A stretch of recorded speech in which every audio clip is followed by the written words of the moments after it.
રહ્યા છો AB48 news. નજર કરીએ આજના મુખ્ય સમાચારો પર।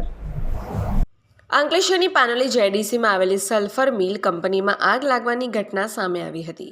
કંપનીના પ્લાન્ટ વિસ્તારમાં અચાનક આગ ભભૂકી ઉઠતા ધુમાડાના ગોટા આકાશમાં દેખાયા હતા, જેને કારણે આસપાસના વિસ્તારમાં ભયનો માહોલ સર્જાયો હતો।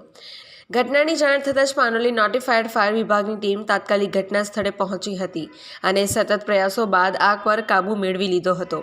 આ ઘટનામાં સદનસીબે કોઈ જાનહાનિ થઈ નથી। આગની ઘટનાને પગલે ઇન્ડસ્ટ્રીયલ સેફ્ટી એન્ડ હેલ્થ વિભાગે સમગ્ર મામલે તપાસ શરૂ કરી છે। ઉલ્લેખનીય છે કે ગત અઠવાડિયે પણ આ જ કંપનીના અન્ય પ્લાન્ટમાં આગ લાગવાની ઘટના બની હતી, જેના કારણે કંપનીની સલામતી વ્યવસ્થાઓ સામે ગંભીર પ્રશ્નો ઊભા થયા છે।